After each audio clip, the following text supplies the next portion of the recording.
Alors, avant de commencer à lire notre texte du jour, j'aimerais le préparer en rapidement parlant dans notre texte. On va pas le lire juste pour des raisons de temps, mais je lisais ma Bible dans mon plan de lecture. Hier, j'étais dans la lettre aux Hébreux, au chapitre 5 et chapitre 6. Et à la fin du chapitre 5 et au début du chapitre 6, on voit l'auteur critiquer en quelque sorte les gens auxquels il écrit, en disant qu'ils ont été chrétiens, normalement, depuis assez longtemps, pour pouvoir être plus mûrs dans leur foi qu'ils ne l'étaient à ce moment-là. Ils devraient être des adultes spirituels, mais ils se conduisent encore comme des enfants. Ils tournent en rond, ils parlent sans cesse des mêmes choses dont ils parlaient au début de leur vie chrétienne.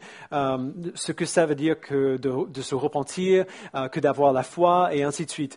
Alors, l'auteur ne dit pas que ces choses ne sont pas importantes, il dit juste qu'elles sont les bases. C'est le début, c'est les bases de l'Évangile. Ce sont les premières choses que les chrétiens auraient appris, et ils digèrent encore ces choses aujourd'hui comme si c'était le début encore. Et il leur dit, il y a plus dans l'Évangile que les bases de l'Évangile. Il ne faut pas oublier ces bases. Tout ce qu'on croit est posé sur le fondement de ces bases-là, donc elles sont absolument essentielles, mais elles ne sont pas tout. Il y a d'autres choses encore à découvrir et à apprendre. Donc n'oubliez pas ces choses élémentaires, comme il dit, mais ne vous limitez pas à ces choses non plus. Et au chapitre 6, au verset 1, il dit « Laissez les bases de l'enseignement relatif au Messie et tendez vers la maturité. » La raison pour laquelle je mentionne ce texte aujourd'hui, c'est parce que dans notre Église, comme vous savez, il suffit de regarder un petit peu autour de vous, comme vous le savez, notre Église est majoritairement remplie de jeunes chrétiens.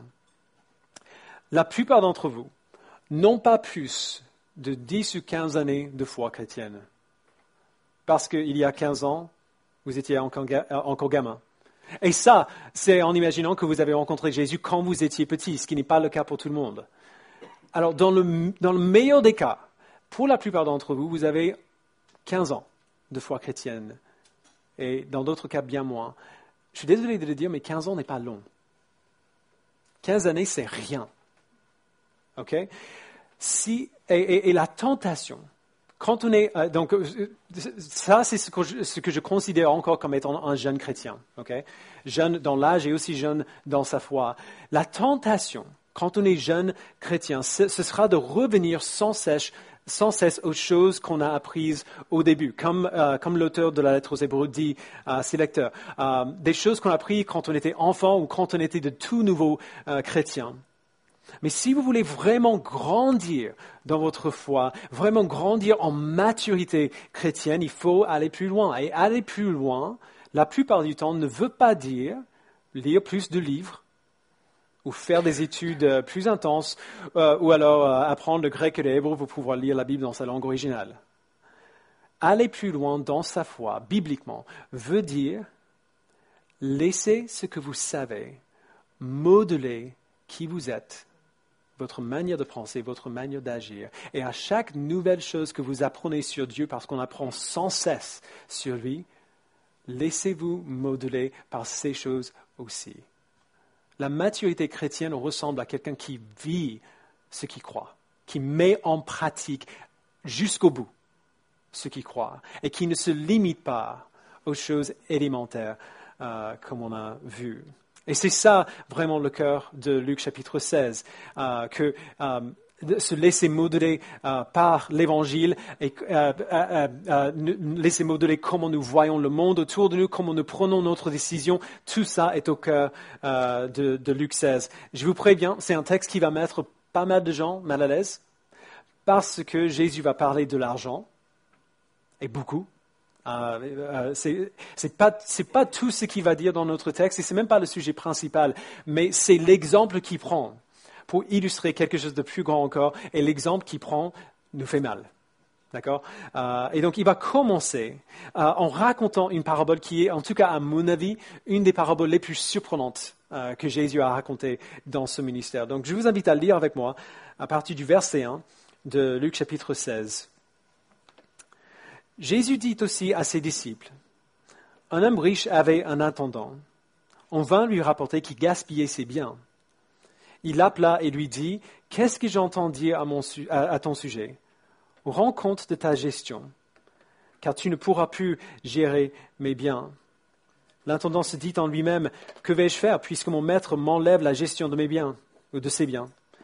Travailler la terre, je n'en ai pas la force. Mendier, j'en ai honte. Je sais ce que je ferai pour qu'il y ait des gens qui m'accueillent chez eux quand je serai renvoyé de mon emploi. » Il fit venir chacun des débiteurs de son maître et dit au premier, « Combien dois-tu à mon maître? » »« Je dois 100 tonneaux d'huile d'olive, répondit-il. Il lui dit, « Voici ton reçu, assis-toi vite et écris 50. » Il dit ensuite à un autre, « Et toi, combien dois-tu? » »« Je dois 100 mesures de blé, répondit-il. Et il lui dit, « Voici ton reçu, écrit 80. » Donc on va s'arrêter là pour l'instant. Alors le contexte de cette histoire, de cette parabole que Jésus raconte, n'est pas hors du commun, même pour aujourd'hui. Ça arrive. Des gens très riches embauchent quelqu'un pour gérer leurs biens, pour gérer ce qui leur appartient. S'ils trouvent que cette personne fait mal son travail, il est renvoyé, il est viré. C'est ce qui se passe à ce gérant. Il gaspille les biens de son maître, et donc le maître lui dit qu'il va perdre son emploi, qu'il va perdre son boulot. Le gérant sait qu'il est fichu. Il n'essaie même pas de disputer avec le maître comme quoi il est innocent de ce qu'il dit. Non, il sait très bien qu'il a fait et que c'était légitime, et donc il sait qu'il est fichu. Alors pour se protéger, pour le jour où il sera renvoyé, où son boulot sera terminé, il décide d'essayer de se mettre en bon terme avec les gens, d'autres gens riches autour, des gens qui doivent de l'argent à son maître. Et donc, il les appelle tous et leur dit que la dette qu'ils doivent à son maître est maintenant réduite. C'est trompeur de sa part, évidemment, ce maître n'a jamais approuvé ces réductions-là. Mais il le fait pour que quand il perd son emploi, quand il perd son boulot, ces personnes vont se souvenir de lui, vont se souvenir des réductions qu'il leur a données, et elles les laisseront travailler pour elles, parce qu'ils vont se souvenir que du coup, cette personne a fait quelque chose de super pour nous, et donc il sait comment faire cela dans ses affaires. Ce qui est surprenant ici n'est pas tant ce que fait le gérant, l'intendant. Ça, c'est assez malin quand même, c'est bien vu. C'est malhonnête, mais quand même, bravo. Ce qui est surprenant, c'est la réaction du maître à ce qu'il a fait. Verset 8, il dit, « Le maître fit éloge de l'intendant malhonnête à cause de l'habileté dont il avait fait preuve. » Alors, il faut savoir que les commentateurs sont partout en ce qui concerne ce que Jésus voulait dire par la fin de cette parabole. Personne ne semble savoir exactement pourquoi le maître fait éloge à ce gérant qui a gaspillé ses biens et puis qui lui a volé de l'argent, grosso modo. Il y a 3 théories principales. Premièrement, certains disent que le gérant peut donner ses réductions de manière légitime parce qu'il refuse de prendre ses propres commissions. Okay? C'est possible, mais doutable quand même parce que ces réductions sont gigantesques. C'est fort et assez peu probable que ces commissions soient aussi grandes que ça. Deuxièmement, certaines personnes disent que puisque c'est difficile de se faire rembourser une dette, en donnant des réductions, le gérant permet qu'il y ait un flux d'argent qui arrive pour son maître avant son départ. Alors c'est possible. C'est peut-être ça que Jésus avait en tête. D'autres personnes, et j'avoue que j'ai pas une bonne raison pour penser ça, mais c'est juste mon feeling, je me penche un peu de ce côté aussi. D'autres disent que le maître n'était pas heureux avec ce que le gérant a fait. Il avouait simplement, ouais, c'était pas mal. Tu vois, genre, il reconnaissait l'intelligence dans ce que le gérant avait fait. Le maître voit, en fin de compte, ça ne change pas grand-chose. Que ce soit la première théorie, la deuxième ou la troisième, ça ne change pas l'essentiel de ce que Jésus dit. Le maître voit que devant un défi financier potentiel, le gérant a réfléchi sur comment il allait y faire face et il y a réfléchi de manière efficace. Okay? Il voyait le problème, il a beaucoup réfléchi sur le problème et il a trouvé une solution créative à ce problème, justement pour ne pas s'appauvrir. C'était intelligent de sa part. Et ça, c'est le point de Jésus ici. Il le dit à la deuxième moitié du verset 8. En effet, les enfants de ce monde sont plus habiles vis-à-vis de leur génération que ne le sont les enfants de la lumière. Les enfants de la lumière, c'est les chrétiens. Donc, qu'est-ce qu'il veut dire? Mon père dit souvent quelque chose. Il dit que beaucoup de chrétiens pensent tellement au paradis qu'ils sont totalement inutiles pour la terre. Ils ont tout le temps la tête dans les nuages en pensant juste à l'avenir qu'ils ne voient même pas le présent qui est devant leurs yeux. Donc c'est bien de penser au paradis, mais certains chrétiens le font de manière à ce qu'ils négligent tout ce qui se passe autour d'eux. Ils sont très forts en théologie, mais ils gaspillent des sommes énormes d'argent, ils gaspillent beaucoup de temps, beaucoup d'énergie, non pas parce qu'ils s'en fichent ou parce qu'ils ne trouvent pas ça important, mais tout simplement parce qu'ils n'y prêtent pas attention. Ils pensent à autre chose. Jésus ne veut pas que ses disciples soient ainsi. Oui, il veut qu'on garde nos yeux fixés sur le royaume de Dieu, sur le paradis, sur la gloire de Dieu, sur son œuvre, mais pas au détriment de tout le reste. Il veut que ses disciples soient intelligents concernant la manière dont ils gèrent leur vie et leurs ressources, et dans ce cas, la manière dont ils gèrent leurs finances. Et à cette fin, il dit cette phrase très bizarre au verset 9. Et moi je vous dis, faites-vous des amis avec les richesses injustes, afin qu'ils vous accueillent dans les habitations éternelles lorsqu'elles viendront à vous manquer. Alors, il faut faire un peu de travail ici, parce que c'est quand même une chose bizarre à dire. D'abord, qu'est-ce qu'il entend par les richesses injustes? Alors, on peut être sûr et certain qu'il ne veut pas dire que nous devrions amasser de la richesse pour nous-mêmes de manière injuste ou malhonnête. Okay? Jésus connaissait ses 10 commandements. C'est pas ça qu'il voulait dire, clairement. Alors, très probablement, Jésus fait référence à 2 aspects de la richesse.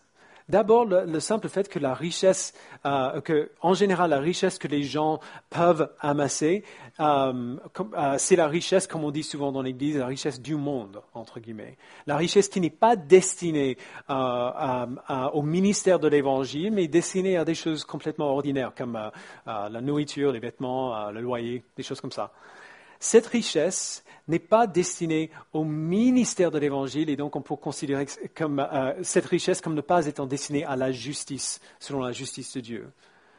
Deuxièmement, la richesse dans ce monde peut ou produit l'injustice bien souvent si on n'y prête pas attention.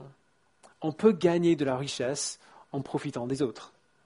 On peut gagner de la richesse en profitant des autres. On peut gagner de la richesse pour satisfaire à nos propres désirs égoïstes. On peut utiliser la richesse comme une béquille, une manière de prendre soin de nous-mêmes pour le jour, au cas où Dieu ne prend pas soin de nous un jour, au cas où il ne pourvoit pas à nos besoins. On peut faire de la richesse une idole qui prend la place de Dieu dans nos cœurs et dans nos esprits. La richesse n'est pas mauvaise en soi, mais elle peut être dangereuse. Il est difficile d'être riche et fidèle à Christ en même temps. Pas impossible, mais difficile. Parce qu'avoir de grandes richesses a tendance à te donner envie de plus de richesse encore. Les gens riches doivent faire face constamment à la tentation de placer leur confiance ultime dans leur richesse, alors que les disciples de Jésus sont appelés à placer leur confiance ultime en lui. Jésus veut qu'on soit conscient du danger, mais en même temps, il sait comment ce monde imprégné de péché fonctionne. Il sait que sans argent, on aura beaucoup de mal à vivre ici, dans ce monde tel qu'il est aujourd'hui. Alors, il veut que nous soyons conscients du danger de la richesse.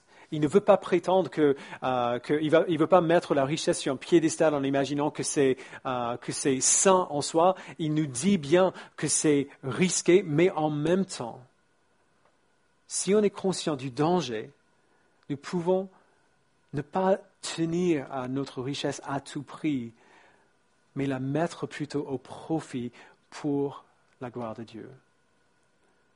Qu'est-ce qu'il veut qu'on fasse avec notre richesse? Il nous le dit, verset 9. Faites-vous des amis avec vos richesses. Pourquoi? Afin qu'ils vous accueillent dans les habitations éternelles lorsqu'elles viendront à vous manquer. Alors, à quoi est-ce que cela ressemble? J'ai entendu des milliers d'histoires vraies comme celle-ci. Donc, c'est une sorte d'amalgame de plein d'histoires différentes, mais qui sont vraies, que je connais des personnes qui l'ont vécu. Disons, Lydie, on va l'appeler Lydie, n'arrive pas à sortir de sa galère. Son mari l'a quittée pour une autre femme. Elle vient de perdre son emploi. Elle a 3 gamins qu'elle doit quand même nourrir et habiller. Et maintenant, sa voiture vient de tomber en panne. Avant, le matin, alors qu'elle est en train de partir pour les amener à l'école, sa voiture tombe en panne. Elle est devant sa maison le matin, elle essaie de le faire démarrer, elle ouvre le capot pour essayer de voir ce qui se passe, elle ne comprend rien, et dans sa frustration, elle commence à pleurer. En même temps, il y a son voisin, on va l'appeler Pierre. Son voisin, Pierre, sort de chez lui pour aller au travail et il voit Lydie à côté qui est en train de pleurer devant sa voiture. Il va aller voir si elle va bien, pour voir s'il peut faire quelque chose. Il regarde à la moteur, il n'y comprend rien non plus, il ne connaît pas les voitures. Et donc il propose quelque chose d'assez assez extraordinaire. Il propose de déposer les enfants de Lydie à l'école avec elle, donc de les prendre tous, d'amener les enfants à l'école et puis de l'amener, elle, au garage pour qu'ils puissent essayer de trouver où est le problème dans la voiture. Donc il dépose les enfants à l'école, la voiture va au garage et il trouve le problème. 300 € pour le réparer. Pour le réparer. Lydie, évidemment, ne peut pas payer, elle peut à peine mettre de la nourriture sur sa table. Et donc Pierre réfléchit. Il sort son téléphone, il regarde à son budget, au budget de sa famille. Sa famille n'est pas riche, mais il trouve des choses qui peuvent couper, des choses qui peuvent peut-être déplacer ou mettre pour plus tard. Il réfléchit au problème et il trouve une solution et il propose de payer la facture de la voiture. Alors Lydie, évidemment, est bouleversée, d'autant plus qu'après cela, Pierre amène Lydie et ses enfants à la maison pour rencontrer sa famille et ils mangent ensemble. Et autour du dîner, Lydie est tout simplement bouleversée. Elle ne comprend rien. Elle demande pourquoi ces personnes feraient une chose pareille, de payer 300 € pour réparer la voiture de quelqu'un qu'ils ne connaissent pas. Et Pierre et sa femme répondent tout simplement parce que c'est ce que Jésus a fait pour nous. Et en toute sincérité, Jésus a fait ça pour nous. Ils expliquent l'Évangile. Ils expliquent comment Jésus, bien qu'il soit riche, est devenu pauvre pour nous. Comment Jésus, bien que nous soyons ses ennemis, a vécu notre vie et a subi notre mort afin que nous soyons réconciliés avec Dieu. Alors Lydie ne comprend pas grand-chose, mais elle est quand même bouleversée par leur générosité et elle a évidemment envie de savoir plus sur ce Jésus, d'en savoir plus sur cette personne qui a pu faire que ces personnes-là soient aussi généreuses. Et elle finit peu de temps après par rencontrer Jésus pour elle-même. Frères et sœurs, c'est ça, se faire des amis avec des richesses injustes. C'est cela, se servir de nos ressources pour la gloire de Dieu. Alors certains diraient que c'est une manière pas du tout sage de se servir de leur argent, puisque la famille de Pierre n'est pas riche, n'a pas beaucoup, mais c'est faux. Cette voiture qu'il a réparée, elle va tomber en panne de nouveau, un jour. L'argent viendra à manquer. Mais si Lydie arrive au paradis avant Pierre et sa femme, elle sera là pour les accueillir. Et ils célébreront Jésus ensemble. C'est un exemple parmi des millions d'exemples possibles. Ce texte ne parle pas principalement de la générosité. C'est juste un exemple. Mais le but de la parabole, c'est de nous inciter à nous servir de ce que nous avons avec sagesse pour la gloire de Dieu. Ce que nous avons n'est pas à nous, mais à Dieu. Et il nous l'a donné pour que nous nous en servions pour sa gloire. C'est ainsi que nous devrions réfléchir à absolument tout ce que nous possédons. Ce type de réflexion peut sembler accessoire pour certains, surtout pour ceux qui n'aiment pas l'idée que Dieu leur dise quoi faire avec leur argent. On peut le voir comme une implication possible de la vie chrétienne, une implication à prendre ou à laisser selon son interprétation du texte. Mais c'est faux. La réalité que toute notre vie, toutes nos possessions, tout ce que nous avons et ce que nous sommes n'appartient pas à nous-mêmes, mais à Dieu, n'est pas une implication de la vie chrétienne, c'est au cœur de la vie chrétienne. L'enjeu ici est très, très grand. Et c'est ce que Jésus va nous dire par la suite. D'abord, il dit au verset 10 que l'enjeu est grand pour notre service envers le royaume. Donc, verset 10, lisons. Celui qui est fidèle dans les petites choses l'est aussi dans les grandes. Et celui qui est malhonnête dans les petites choses l'est aussi dans les grandes. Si donc vous n'avez pas été fidèle dans les richesses injustes, qui vous confiera les biens véritables? Et si vous n'avez pas été fidèle dans ce qui est à autrui, qui vous donnera ce qui est à vous? Dieu ne nous sauve pas simplement pour nous. Il ne nous sauve pas seulement pour le paradis.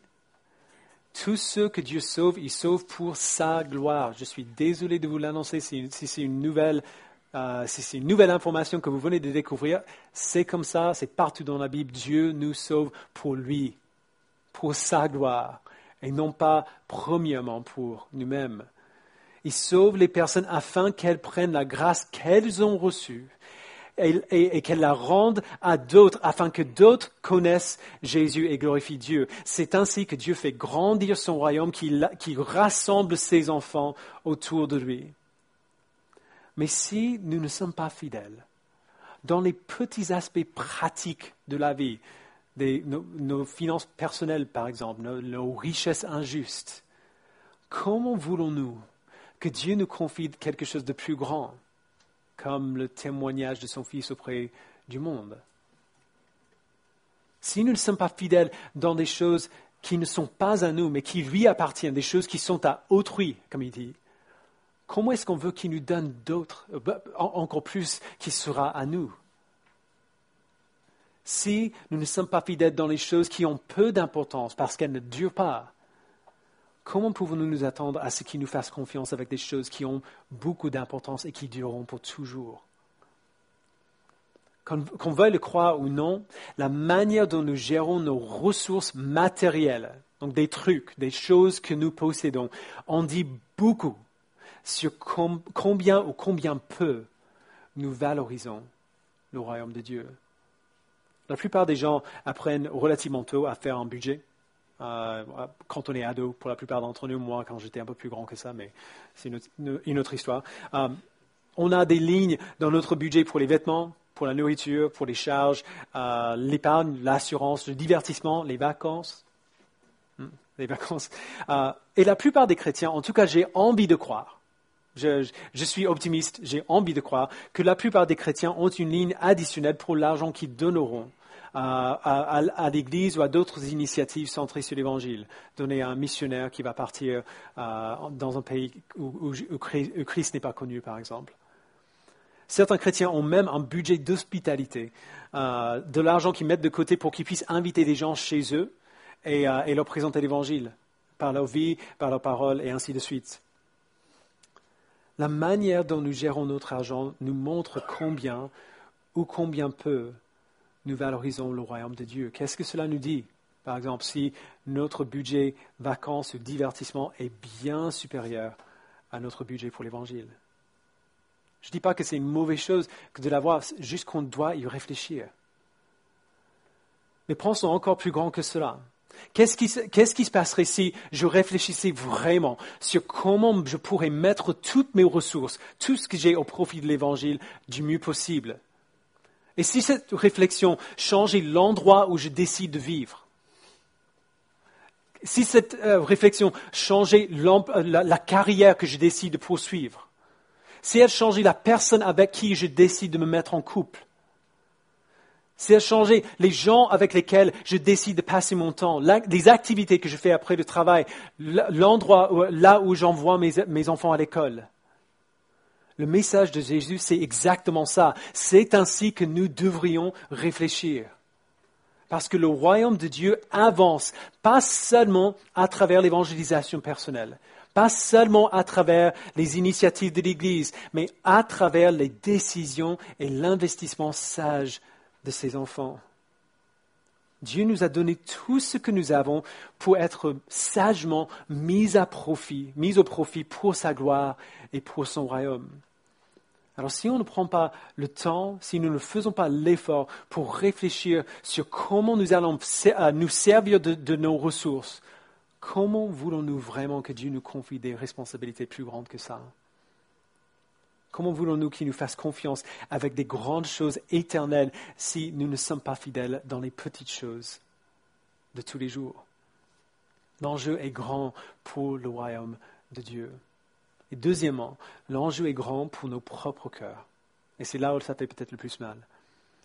Verset 13.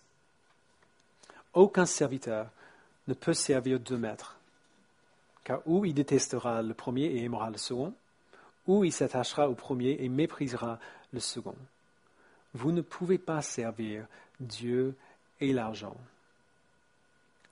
La vérité simple, c'est qu'il y a toujours une seule chose qui règne sur nos cœurs. Une seule chose qui a la priorité pour nous. C'est pour cela que l'idolâtrie est tellement sérieuse dans la Bible. C'est Dieu qui doit être et avoir l'autorité finale dans nos priorités et dans nos affections. Et un des plus grands dangers pour nos affections pour Dieu, c'est bien l'argent. Soit dans la richesse elle-même, soit dans ce que nous en faisons. Par exemple, l'argent apporte de la sécurité. Tout le monde le sait. L'argent apporte de la sécurité. On voit une somme confortable dans notre compte bancaire et on se sent en sécurité pour le jour où il y a quelque chose d'inattendu qui arrive. Mais en Christ, nous avons toute la sécurité qu'il nous faut. Il a vécu notre vie, il a subi notre mort pour nous accorder notre place dans le royaume de Dieu où même la mort ne peut pas nous atteindre. Ça ne veut pas dire qu'on ne doit pas être sage et mettre de l'argent à côté. Ça veut dire que notre sécurité ultime ne se trouve pas dans notre compte bancaire, dans notre compte d'épargne. Ce n'est pas là qui nous permet de dormir la nuit. L'argent apporte le statut. Il y a peu d'endroits où on voit ça mieux qu'à Paris. La richesse est bien trop souvent une marque de notre identité. Si nous n'avons pas accès à nos jouets, et à nos habits, alors qui sommes-nous? Si je ne peux pas m'acheter les vêtements qui me font m'aimer moi-même, qui suis-je? Mais en Christ, nous sommes les enfants du Dieu très haut. Nous sommes fils et filles du Créateur et du Seigneur de tout l'univers. Il n'y a pas de statut humain qui soit plus élevé que ça. Impossible. Et on s'en fiche si les autres le savent ou non. Nous sommes ses fils et ses filles. Nous sommes aimés de celui qui règne sur tout. La richesse apporte du plaisir. L'exemple auquel je pense à chaque fois, et je suis désolé pour cela, je sais que ce n'est pas la première fois que je mentionne, mais voilà, c'est le plus flagrant pour moi, c'est les vacances. J'ai encore beaucoup de mal j'avoue, probablement à cause de la manière dont j'ai grandi. Mais j'ai encore un petit peu de mal avec cette... Est-ce que obsession, c'est un mot qui est trop fort? Cette obsession nationale sur les vacances. Les sommes d'argent qu'on dépense sur les vacances dans notre pays est phénoménale. Mais absolument hallucinante. Les gens économisent toute l'année. Ils économisent leur argent et leur santé émotionnelle et psychologique pour ces quelques semaines où ils peuvent partir en vacances pour revenir encore plus fatigués qu'ils étaient au départ. Je ne dis pas que les vacances sont mauvaises. Moi, je prends des vacances aussi. Moi, j'y prends plaisir aussi. Ce sont une bonne chose et je pense quelque chose qui est nécessaire, important. Mais à quoi nos vies ressembleraient-elles si nous croyions vraiment ce que David dit dans le psaume 16, qu'il y a d'abondantes joies devant la face de Dieu, des plaisirs éternels à sa droite. Si nous trouvions vraiment notre plaisir le plus profond en Dieu, est-ce que nous ressenterions un tel besoin de plaisir qui vient d'ailleurs? Est-ce qu'on penserait, est-ce qu'on trouverait ça aussi nécessaire et pas juste une grâce que Dieu nous donne, une grâce commune que Dieu donne pour nous montrer qu'il nous aime? Est-ce qu'on aurait vraiment un tel besoin? L'enjeu est grand pour notre cœur ici. Nous pouvons servir Dieu ou nous pouvons servir l'argent et ce que l'argent obtient pour nous, mais on ne peut pas servir les deux. Impossible. Et donc, c'est quoi l'alternative? Si on sait ça, ça peut être troublant. Du coup, qu'est-ce qu'on fait? Verset 14. En entendant tout cela, les pharisiens qui aimaient l'argent se moquaient de lui. Jésus leur dit, Vous cherchez à paraître juste devant les hommes, mais Dieu connaît votre cœur. De fait, ce qui est très estimé parmi les hommes est abominable devant Dieu. Alors ça semble être un peu un changement de sujet, mais ce n'est pas un changement de sujet. Luc prend le soin de nous dire que les pharisiens à qui Jésus parle maintenant aimaient l'argent. Donc il nous montre qu'on est encore dans la lignée de ce qui est venu avant. C'était des hommes très religieux, les pharisiens, qui suivaient la loi de Moïse à la lettre et se moquaient des idées extrêmes de Jésus sur l'argent, non pas parce que c'était faux ce qu'il disait, mais parce qu'ils aimaient trop l'argent pour accepter ce qu'il disait. Les pharisiens se vantaient de leur dévotion à la loi et aux prophètes, mais leur vie allait dans l'autre sens. Ils proclamaient la nécessité et la vérité de la loi, et puis ils ignoraient ces aspects de la loi qui condamnaient leur propre vie à eux. Ils parlaient de la loi, mais ils ignoraient le cœur de la loi. Mais Dieu connaît vos cœurs, Jésus dit. Il sait ce que vous aimez vraiment. Il sait que votre cœur n'est pas en phase avec le cœur de la loi. Il sait ce qui est vraiment très estimé à vos yeux. Et ces choses que vous aimez, qui sont estimées à vos yeux, sont abominables aux yeux de Dieu. Vous voyez, Jésus essaie de les faire voir ce que Dieu voit. Il attire l'attention sur ce qui est très estimé à leurs yeux et le compare à la manière dont Dieu voit ces mêmes choses. Il essaie de les faire regarder au monde, regarder à leurs finances à travers les yeux de Dieu. Parce que si jamais les pharisiens s'arrêtaient pour se demander qu'est-ce qui est exalté aux yeux de Dieu, qu'est-ce qui est très estimé à ses yeux, ils se souviendraient de la multitude de passages dans la loi et dans les prophètes qui les appelaient à cette même sagesse dans la manière dont ils gèrent les ressources que Dieu leur avait données. Ils se souviendraient de toutes les fois dans la loi et dans les prophètes où Moïse ou les prophètes disaient exactement la même chose que ce que Jésus dit ici. Deutéronome 15, verset 7, « S'il y a chez toi parmi tes frères et dans l'une de tes villes un pauvre dans le pays que l'Éternel ton Dieu te donne, tu n'endurciras pas ton cœur et tu ne fermeras pas ta main devant ton frère pauvre. Au contraire, tu lui ouvriras ta main et tu lui prêteras de quoi pourvoir à ses besoins. » Le psaume 24, verset 1, « C'est à l'Éternel qu'appartient la terre avec tout ce qu'elle contient. Le monde avec tous ceux qui l'habitent. » Proverbe 3, verset 9, « Honore l'Éternel avec tes biens et avec les premiers de tous tes produits. Alors tes greniers seront abondamment remplis et tes cuves déborderont de vin nouveau. » Ecclésiaste 5, verset 10, « Quand les biens sont nombreux, ceux qui les mangent le sont aussi. » Et quel avantage en tire leur possesseur? Il ne peut que les voir de ses propres yeux. Les exemples sont quasiment sans fin. Des dangers de la richesse, des risques de mettre sa confiance dans sa richesse, de l'initiative, de la motivation de Dieu pour nous pousser à être généreux avec ce qu'il nous a donné, à mettre ce qu'il nous a donné au profit du royaume et de sa gloire. Les pharisiens se moquent de Jésus en disant qu'il a en quelque sorte oublié la loi, mais Jésus, c'est le plus grand défenseur de la loi. Et c'est cela qu'il dit au verset 16. La loi et les prophètes ont subsisté jusqu'à Jean. Depuis lors, la bonne nouvelle du royaume de Dieu est annoncée et chacun cherche avec force à y entrer. Le ciel et la terre disparaîtront plus facilement que ne tombera un seul trait de l'être de la loi. Vous voyez, la loi était le moyen de Dieu pour montrer à son peuple ce qu'il valorisait, ce qui était très estimé à ses yeux. Et l'Évangile reflète précisément ces valeurs-là. L'Évangile ne nous appelle pas seulement à un changement de comportement, un changement d'acte, des choses qu'on fait à l'extérieur. Il nous appelle à un changement intérieur de ce que nous estimons, ce que nous valorisons, ce que nous aimons. Il nous appelle à tout regarder différemment. Pas seulement notre péché, mais le monde autour de nous, les valeurs du monde, les choses que je possède, les choses que j'aime, les choses qui me sont chères. Il nous appelle à trouver notre sécurité, non pas dans la richesse, mais en Christ. À trouver notre identité, non pas dans le statut social et toutes ces marques diverses et variées, mais en Christ. à chercher notre plaisir, non pas dans les plaisirs pitoyables et temporaires de ce monde, mais en Christ. Le cœur de tout ce que Jésus dit dans ce texte peut se résumer en une question très simple.